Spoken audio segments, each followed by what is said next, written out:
한 26일이 되겠습니다. 오후 6시 아프가니스탄 카불 공항 인근에 이슬람 극단주의자들 IS라고 하는 극단주의자들이 테러를 행했습니다.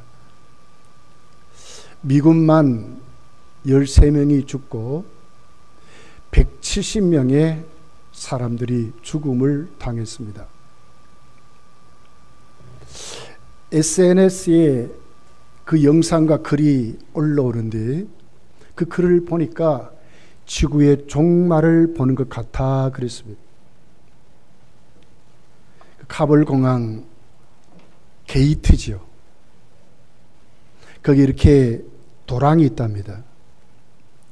온갖 쓰레기로 온갖 오염된 그런 물로 채워져 있는 그곳을 사람들의 시체가 널려져 버렸다는 거예요. 그 게이트 담벼락에 죽은 시체가 아주 진열되시지 붙어버렸다는 거예요. 그때에 그 테러를 목격한 사람들은 토네이도 같은 태풍이 부는 것 같았다. 수많은 사람들이 피투성이가 되고, 그래서 결국은 피투성이 된 그들이 죽은 시체를 나르고 그런 아비규환 같은 현상이 있게 되었답니다. 이것이 오늘 우리가 처한 테러자들의 그 같은 모습이고, 코로나라고 하는 엄청난 전염병이 온 지구를 덮어있는 그런 현실인 것 같습니다. 이런 와중에도 우리 총회와 세계교회와 한국교회는 이슬람의 복음을 전하자 합니다. 그들에게 전도하자고 합니다. 우리 총회는 그간 기독신문에다가 이슬람에 대해서 여러 줄을 연재를 했어요. 이슬람이 도대체 뭔가? 우리 선배들, 개혁주의자들이 이슬람을 어떤 눈으로 봤는가? 어떻게 이해를 했는가? 어떻게 하면 그들에게 복음을 전할 것인가? 어떻게 하면 그들을 변화시킬 것인가? 수도 없이 한국교회와 우리 총회는 그러고 왔습니다. 지구의 인구가 77억입니다. 그 중에 이슬람권에 살아가는 인구가 23억이랍니다. 그리고 무슬림을 따르는 자들이 18억이라고 그렇게 말합니다. 기독교 다음으로 큰 종교입니다. 대한민국에만 들어온 이슬람권의 사람들이 37만이라고 하고 있습니다. 이번에 우리나라는 아프간에서 그래도 우리와 동조했던 아프간인들을 데리고 왔습니다. 그렇게 하면서도 우리는 지금 그들을 향해서 복음을 전하자고 합니다. 잘못하면 테러를 당하는데, 이번에 우리 총회에 주어졌던 그 모습을 보면서 우리 아이들 주일학교 교육에 이슬람을 이해하고 참으로 전도할 수 있는 교육 지침 같은 책이 출판이 됐습니다. 하이 카툰 이슬람이라 하는 제목입니다. 부제목으로 더 이상 이슬람은 멀리 있지 않다. 우리의 이웃에 가까이 있다 하는 부제목이 달려있는 책입니다. 우리의 선배들, 우리가 봤던 이슬람은 도대체 본질이 뭔가? 진짜 그들과 함께 할 수 있는가? 교회 역사를 살펴보면서 또 그들이 어떻게 하면 복음을 받아들일까 하는 개혁주의자들의 입장에 서서 전도할 수 있는 아주 아이들에게 이슬람에 대한 뚜렷한 지식을 갖도록 기독교 가치관을 갖도록 하는 것이 이번에 발행된 책입니다. 제가 우리 주일학교에도 이제 사게 하려고 그래요. 여러분, 오늘 이 말씀을 보면서 오늘 본문을 통해서 바울 사도를 우리가 보기를 원합니다. 바울 사도는 회심하고 사도의 직분을 받아서 땅끝까지 복음의 증인이 되려고 하는데 가장 그를 방해하고 가장 그를 괴롭혔던 박해한 자들은 동족들이었습니다. IS라고 하는 이슬람보다도 비교해도 조금 더 차등이 없는 그 같은 테러 분자들이죠. 목숨을 내어놓고 바울을 죽이려고 했던 그들입니다. 그런데 바울이 그들에게 로마서 9장부터 보면 안타까워하는 것을 봐요. 어떻게 하든지 내가 하나님의 생명책에 내 이름이 지워진다 할지라도 내 동족이 예수의 그리스도의 복음을 받고 구원을 받았으면 좋겠다는 것이 바울의 심정으로 그렇게 기록이 되어 있습니다. 이것이 여러분 기독교인들의 모습이었습니다. 이것이 우리 선배들의 모습이었고 지금 한국교회가 견지하는 신앙이라고 하는 것입니다.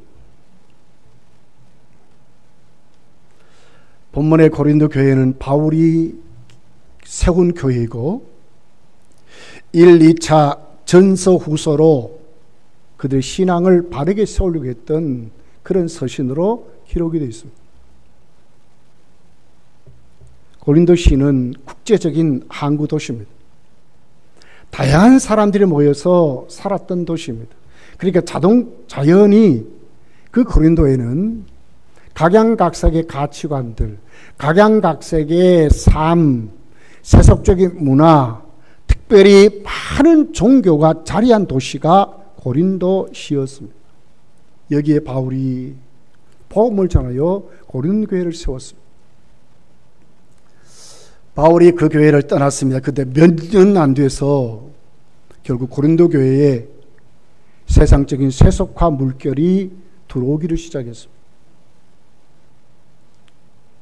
그리고 이단인 다른 복음이 섞여서 들어왔습니다. 더 나아가서는 바울의 사도성마저도 부인하게 되는 것으로 고린도 교회가 자꾸 그릇된 길로 가게 되는 그들을 향해서 바울은 고린도 전후서를 통해서 다른 서신과 달리 논리적이고 아주 이성적이고 믿음으로 기록한 편지가 아니라 아주 정적이고 어떻게 보면 아주 감정적이고 아주 지성적으로 기록한 것이 고린도 전후서로 그렇게 기록이 되어 있습니다. 바울은 자신을 내 사도성마저 부인하고 이단이 자리하는 그런 교회, 세속화 물결이 들어와서 아주 타락된 형편없는 교회에 바울은 어떤 모습으로 그들에게 편지를 합니까? 고린도 후서 3장 2절 3절에 보면 너희는 우리의 편지라 그리스도의 편지니 그랬습니다. 고린도 교회의 온 성도들은 바울의 편지랍니다. 그리스도의 편지랍니다. 망해야 되고 배신자로 낙인 찍어도 시원찮는데도 불구하고 오히려 그들을 향해서 너희는 그리스도의 편지라, 우리의 편지라 교제하고 말씀 앞에 새로워질 수밖에 없는 사람들이라고, 성도들이라고 바울은 이렇게 오늘 표현을 하고 있는 것을 봅니다. 오늘 본문 4장에 와서 보면 1절에 이렇게 기록을 합니다. 그러므로 우리가 이 직분을 받아 긍휼하심을 입은 대로 낙심하지 아니하고 그랬습니다. 바울은 그 교회를 향하여 낙심하지 않는답니다. 그리고 너희들도 낙심하지 말라고 합니다. 16절에 보면 그러므로 우리가 낙심하지 아니하노니 그렇게 말합니다. 낙심하지 않는다고 말씀을 하는 것입니다. 왜 그럴까요? 세속화로 꽉 찌들어 버렸습니다. 어떻게 하면 고칠 수 없을 정도로 아주 세속화된 교회입니다. 근데 여러분, 고린도 전후서를 읽어가면서 바울은 그 교회를 향하여 저주하거나 책망하거나 형편없는 그런 교회로 말씀하지 않습니다. 영광된 교회라고 말을 하고 있습니다. 낙심하지 않는답니다. 이유가 뭡니까? 오늘 본문을 보면 세 가지 이유를 우리에게 말씀하고 있습니다. 첫째 이유가 오늘 바울 사도는 그 교회를 향해서 자신이 전한 그 복음의 그 직분이 영광된 의의 직분이기 때문에 낙심하지 않는다고 말합니다. 자, 여기 4장 1절을 보면 그러므로 그렇게 말해요. 그러므로 이 접속사잖아요. 3장의 모든 과정을 가지고 4장을 연결하는 것으로 그러므로 이렇게 말해요. 그리고 4장이 뭐라 합니까? 우리가 이 직분을 받아 이렇게 말하거든요. 그렇기 때문에 낙심하지 않는데요. 그 직분이 도대체 뭐기에? 바울은 낙심하지 않는다. 낙심할 수밖에 없고 야, 내 수고가 헛되다 탄식할 수밖에 없는 이 바울이 왜 낙심하지 않느냐 그 말이에요. 도대체 그 직분이 뭔데? 3장에 가서 보면 바울이 받은 직분을 의의 직분이라고 말합니다. 지금까지 주어졌던 구약시대에 또 지금까지 내려왔던 바울이 신봉했던 율법은 모세가 돌에 새긴 율법의 조문의 직분이라고 말합니다. 이 모세가 돌에 새겼던 그 조문의 직분과 전혀 다름없는, 아니 더하여서 그 직분도 영광된 것인데 그보다 더 영광스러운 직분을 자기가 지금 가졌기 때문에 자기는 낙심하지 않는다고 이렇게 말씀을 하고 있습니다. 3장을 가서 보면요, 영광이란 단어가 13번이나 나와요. 그 짧은 그 구절 속에 13번이나 영광이라는 단어를 기록하고 있어요. 그러면서 7절부터 9절 말씀에 이렇게 구체적으로 기록합니다. 돌에 써서 새긴 죽게 하는 율법 조문의 직분도 영광이 있어 그러거든요. 돌에 새겼던 율법의 조문을 뭐요? 죽게 하는 것이래요. 근데 이것마저도 영광된다고 말씀을 해요. 그런데 이스라엘 자손들은 모세의 얼굴에 없어질 영광 때문에도 그 얼굴을 주목하지 못하였거든. 모세의 얼굴도 함부로 못 봤다는 거예요. 하물며 영의 직분은 더욱 영광이 있지 아니하겠느냐. 정죄의 직분도 영광이 있은즉 의의 직분은 영광이 더욱 넘치리라. 바울이 뭡니까? 율법의 단순한 조문을 가지고 말하고 이렇게 안 한다는 거예요. 생명을 살리는 하나님과 소통된 의의 직분, 진짜 영광스러운 직분을 가졌기 때문에 그가 전한 복음이 고린도교에 뿌려져서 절대로 헛되지 않는다는 거예요. 그가 전한 것이 헛수고가 아니라 영광된 직분으로, 의의 직분으로 바울이 복음을 전했다고 말씀하는 것입니다.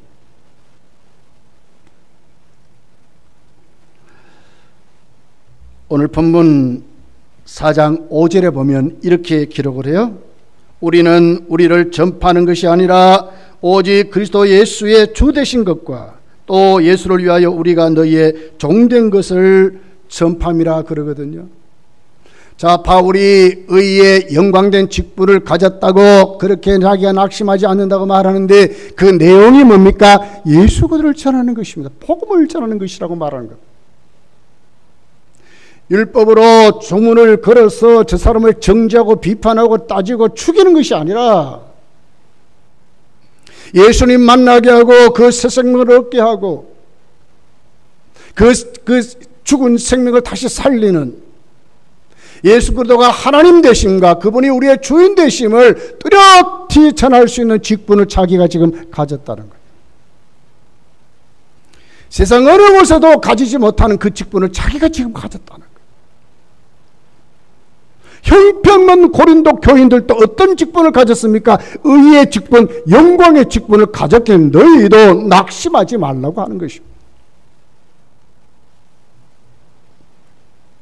이 직분을 증감이 있어서 바울은요, 예수 그리스도를 가지고요, 그 능력으로 모든 환난과 박해를 이기고 온 것으로 기록을 하고 있습니다. 7절부터 9절까지 있는 말씀입니다. 우리가 이 보배를 질그릇에 가졌으니 이는 심히 큰 능력은 하나님께 있고 그렇습니다. 이 보배를 질그릇은 자기를 말하는 거지요. 그런데 이 보배 누굽니까? 예수님이에요. 예수님을 바울이 가졌기 때문에 자신에게 부닥치는 모든 삶 박해가 어떻게 하면 자신의 힘으로 이기는 것이 아니라 예수의 능력으로 이기고 충분히 극복하고 지금까지 왔다고 하는 겁니다. 자기의 사도성을 부인하고 세속의 물결이 들어가서 전혀 말씀과 상관없이 살아가는 그들에게, 불순종하는 그들에게 바울이 이건 뭘 얘기하고 있습니까? 그렇지만 이긴다는 거예요. 하나님 반드시 새롭게 한다는 거예요. 왜요? 예수님이 뭘 가졌기 때문에. 그리고 그들의 힘으로 살아가는 것이 아니라 예수님의 능력으로 살아가기 때문에 반드시 변하고 새 사람이 되고 반드시 그들에게 닥쳐진 수많은 박해를 이긴다고 말씀을 하는 것입니다. 8절에 보십시오. 우리가 사방으로 우겨쌈을 당하여도 쌓이지 아니하며 답답한 일을 당하여도 낙심하지 아니하며 박해를 받아도 버림받지 아니하며 거꾸름을 당하여도 망하지 아니하고 그랬어요. 왜 그렇습니까? 예수님의 능력이 그들을 이기게 하시다는 그렇습니다.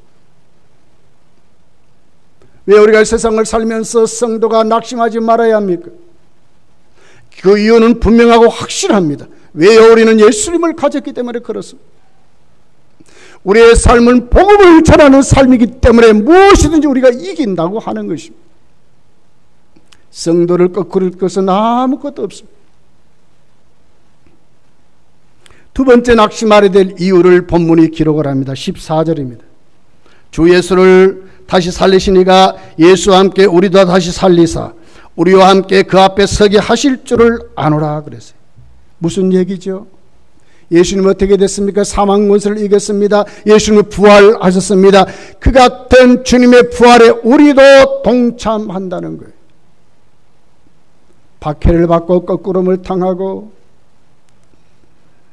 배신을 당하는 것고 복음이 효과가 없는 것 같아도 그렇지 않다는 거예요.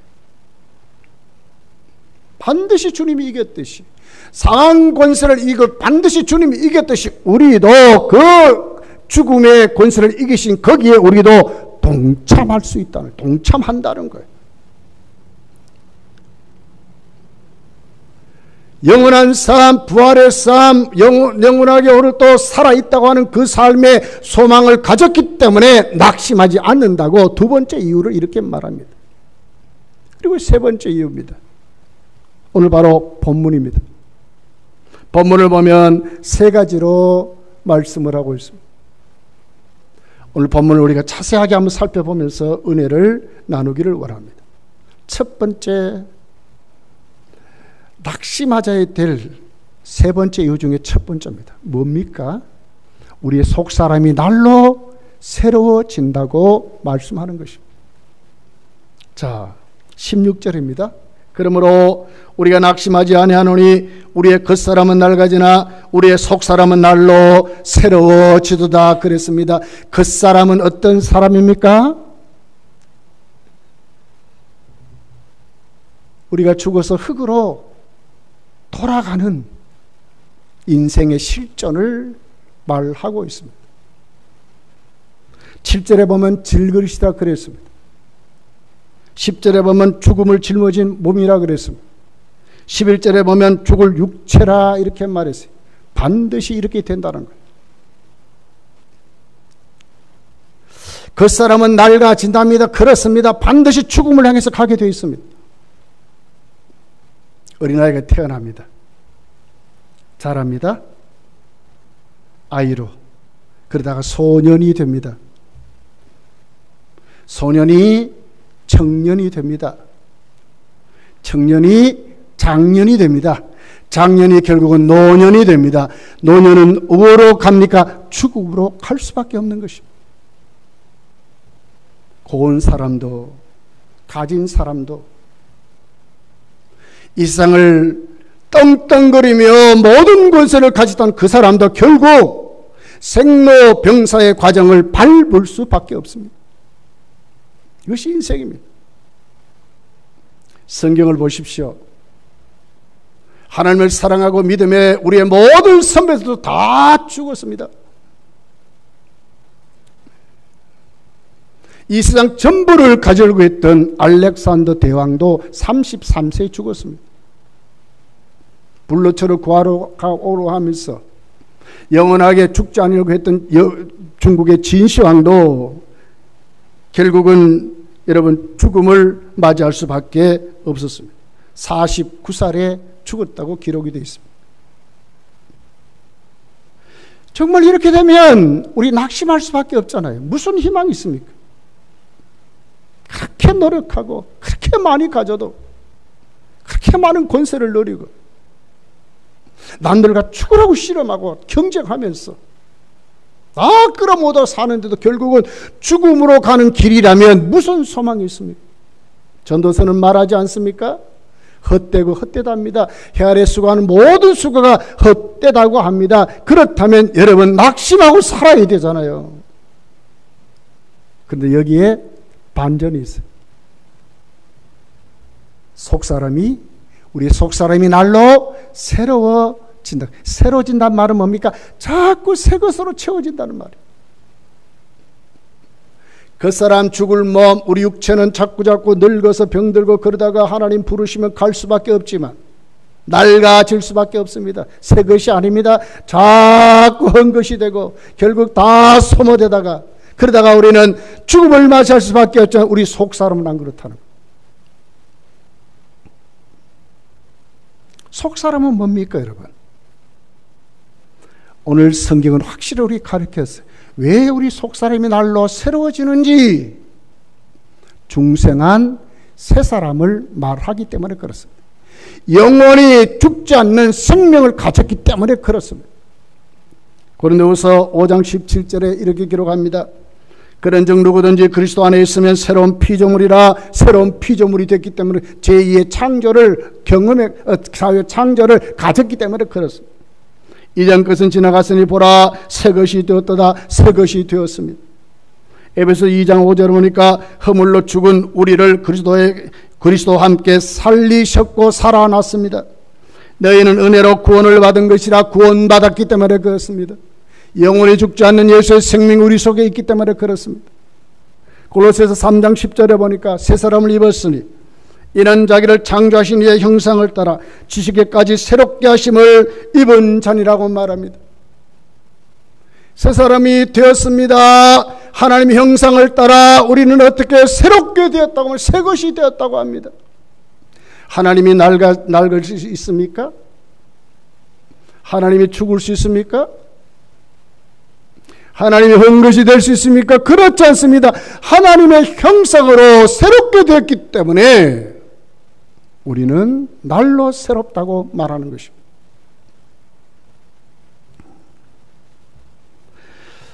베드로전서 1장 3절에 보니까 여기에서 더하여서 이렇게 기록합니다. 우리를 거듭나게 하사 산 소망이 있게 하시며, 산 소망이 뭡니까? 영원한 죽지 않는 삶을 말하는 것입니다.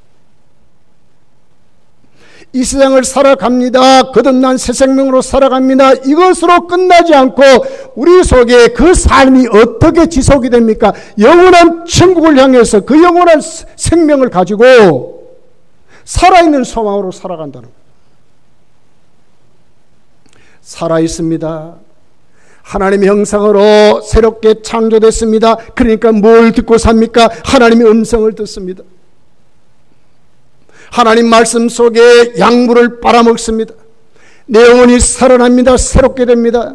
하나님의 음성 속에 하나님으로 충만하게 됩니다. 하나님으로 새 것으로 우리가 살아가는 것입니다. 세상을 보는 눈이 달라지고 우리의 삶이 달라지는 것을 말하고 있습니다.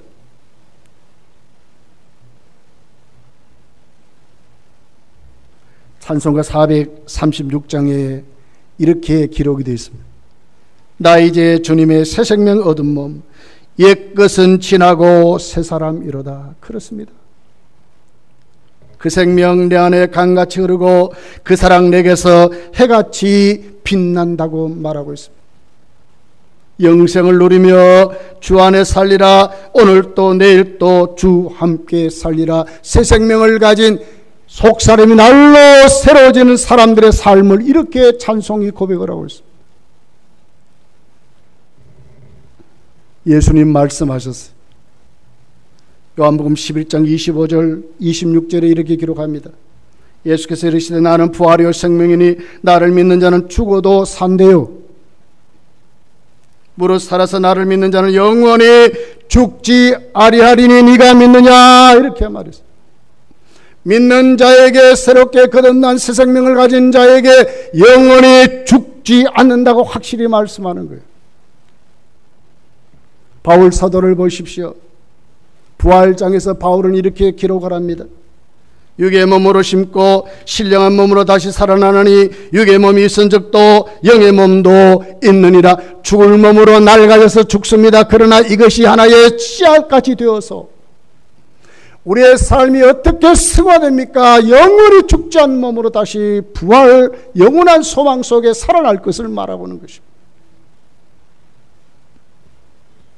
그 사람은 여러분 점점 낡아질 것입니다. 내가 살아가는 세상은 점점 여러분 어둠의 세력에 창궐할 것입니다.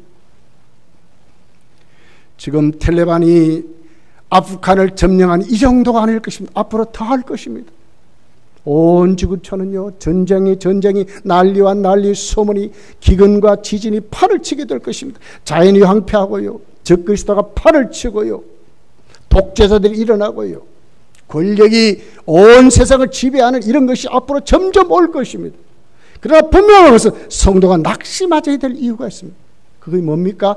우리의 속사람이, 예수의 생명을 우리들이 날로 새로워진답니다. 왜요? 하나님의 음성을 듣고 살기 때문에 그렇습니다.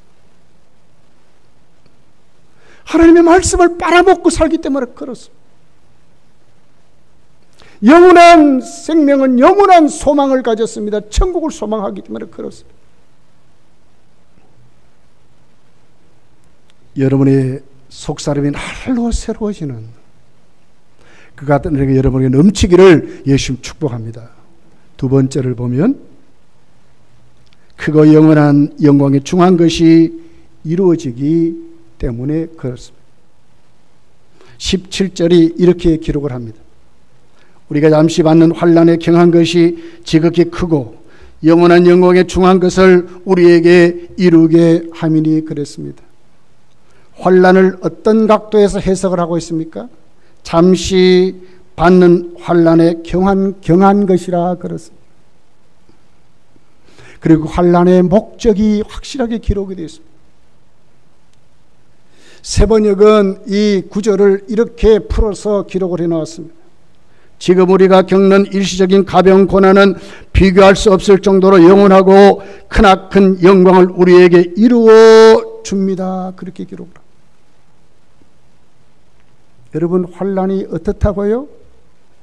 크고 비교할 수 없는 영원한 영광으로 이루어지게 한다. 환난의 목적이 뚜렷하게 그렇게 기록이 됐는데, 여러분 자세히 성경을 보면 바울이 당한 환난이 어느 정도였습니까?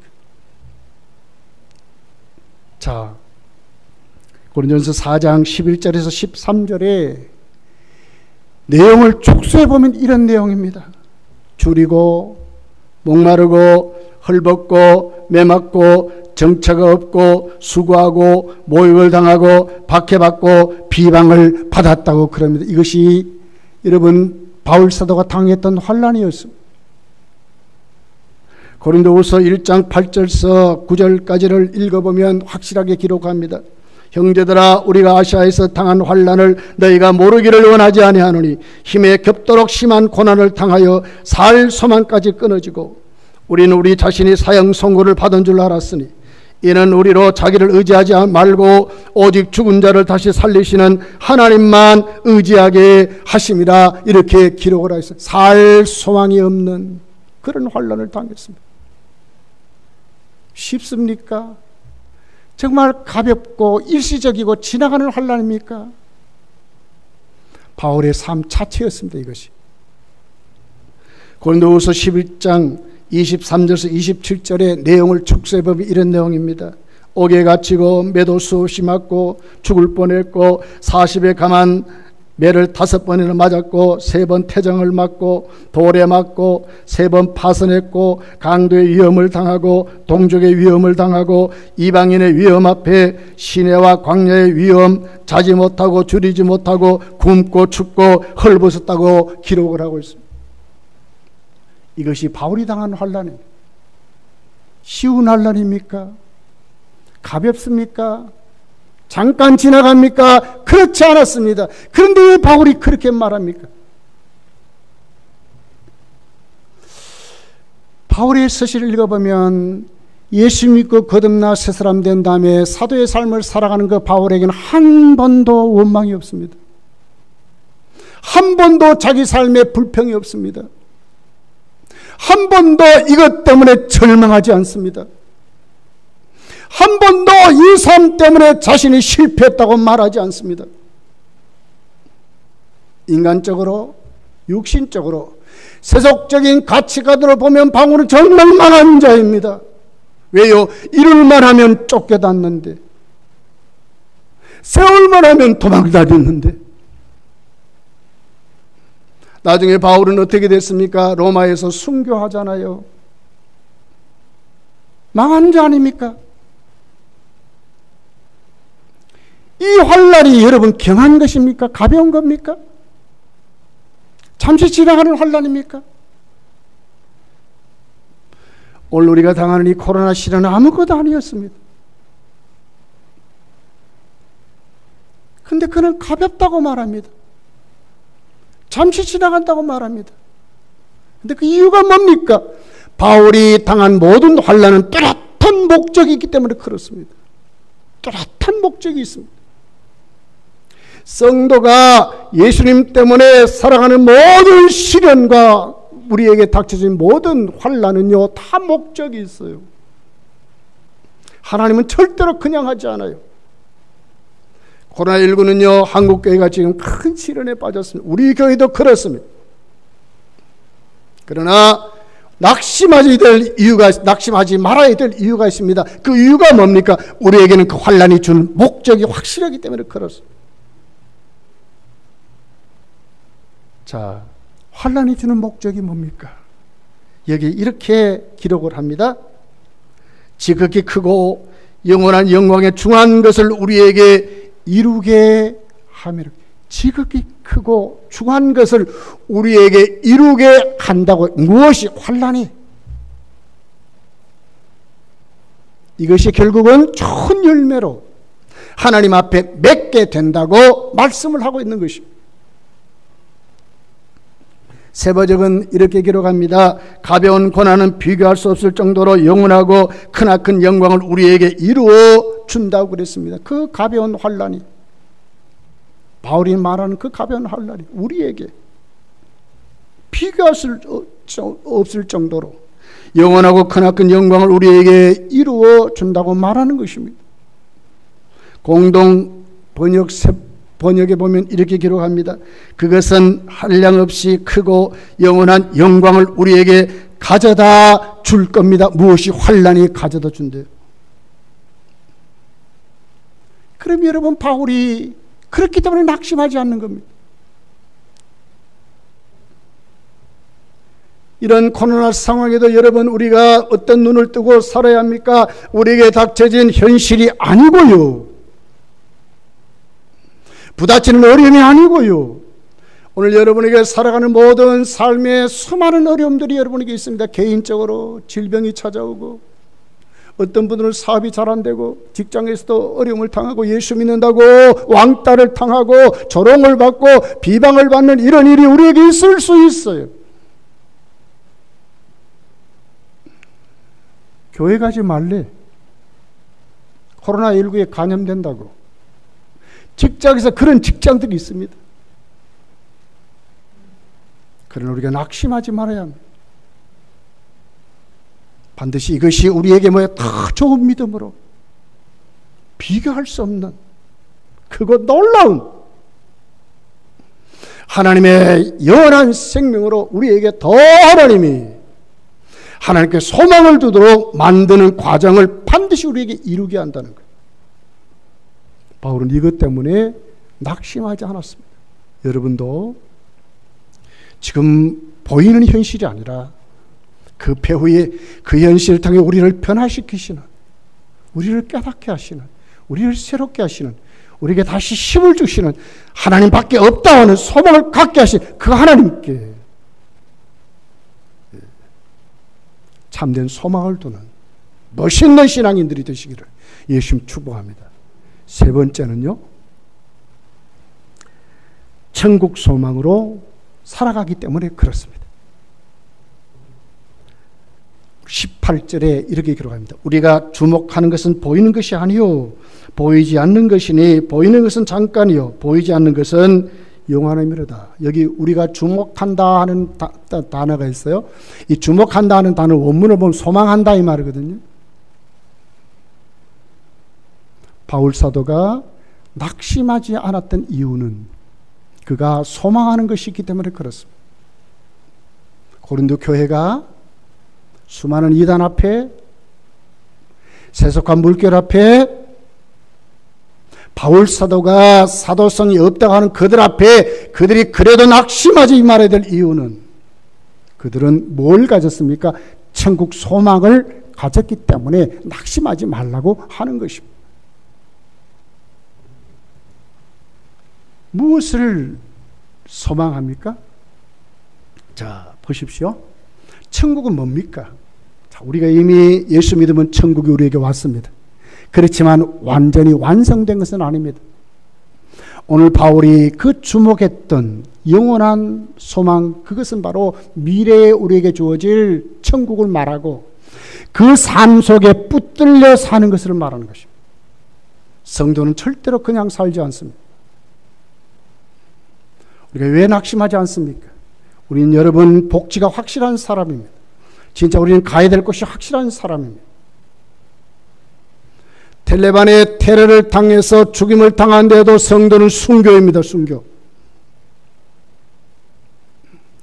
오늘 우리가 살다가 여러분 예수의 이름으로 복음을 전하다가 때로는 돌에 맞고 때로는 우리가 정말 순교할 수밖에 없는 그 자리로 우리가 간다고 할지라도 우리는 거기에 그냥 죽음이 아니라 순교라고 말하는 것이다. 왜요?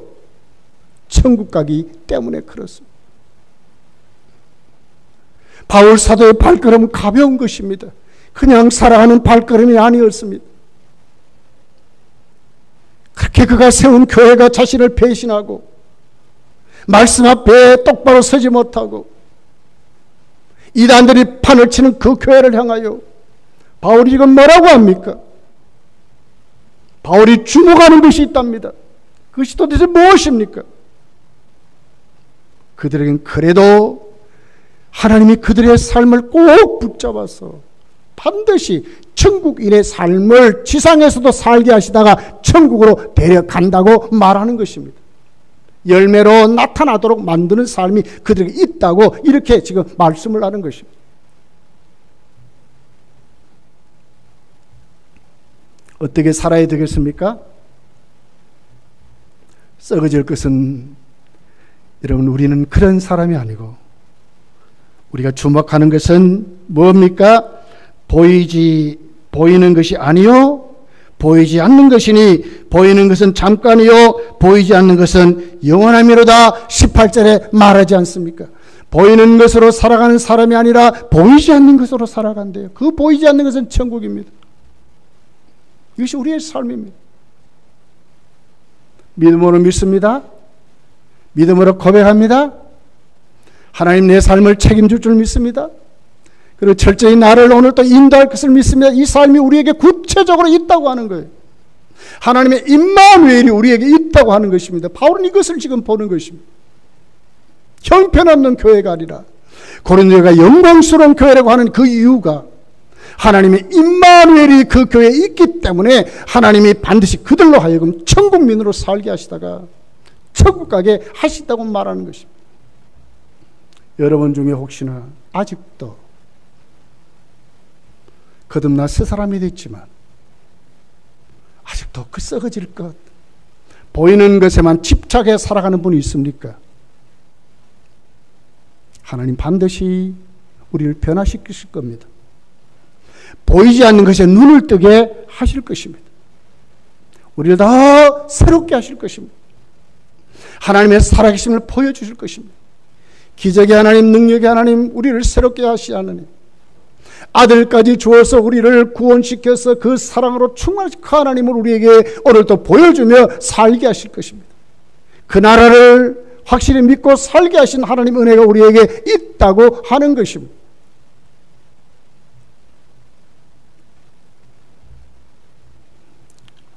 예수님만이 사망 권세를 이겼습니다. 죽음의 권세를 이겼습니다.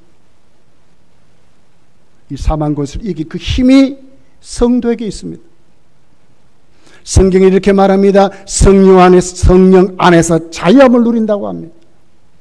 성도는 자유함을 누리고 사는 사람입니다. 질병 앞에서도 당당합니다. 실패 앞에서도 7번 넘어질지라도 8번째 일으켜 주신 하나님을 붙잡고 삽니다. 하나님의 징계 속에 허덕이지만 그러나 또 하나님께로 엎드릴 줄 아는 것이 성도입니다. 왜요? 천국이기 때문에 그렇습니다. 회복이기 때문에 그렇습니다. 우리를 변화시키시는 하나님의 은혜와 축복이기 때문에 우리는 그런 사람으로 살아가는 것입니다. 말씀을 맺겠습니다. 여러분, 성도는 어떤 사람입니까? 의의 직분을 가진 예수 그리스도를 전하고 사는 사람입니다. 성도는 어떤 사람입니까? 부활의 영광에 반드시 참여할 자들로 세워진 사람입니다. 성도는 어떤 사람입니까? 우리 육신은 점점 낡아져서 죽지만 우리의 속사람은 날로 새로워져 사는 사람이 성도라고 말하고 있습니다. 우리는 어떤 사람입니까? 보이는 것을 보고 사는 것이 아니라 보이지 않는 하나님 나라 저 천국을 사모하며 사는 사람입니다. 우리 안에는 무엇이 있습니까? 하나님의 은혜가 있습니다. 하나님의 음성이 있습니다. 오늘도 하나님의 임마누엘이 있는 사람으로 우리가 살아가는 것입니다. 환난이 무엇을 우리에게 줍니까? 우리의 삶이 향하는 그 목적지가 어디입니까? 크고 비교할 수 없는 영광을 우리에게 주신다, 열매 맺는다고 말씀을 하고 있습니다. 절대로 성도는 실패하지 않습니다. 이것 때문에 성도는 거기에 매여 살지 않습니다. 반드시 일어나게 될 것입니다. 왜 그렇습니까? 하나님이 나를 오늘 또 그렇게 세워가게 하시기 때문에 그렇습니다. 이 믿음 가지고 살아야 합니다. 그 하나님 바라보고 살아야 합니다. 더 하나님을 신뢰하고 더 하나님의 장중에 그의 음성을 갈망하고 예수의 능력을 가진 우리들이 그 능력으로 이기고 살려고 하는 몸부림이 신앙의 열정이 여러분이 일어나기를 예수님 축복합니다. 기도하겠습니다.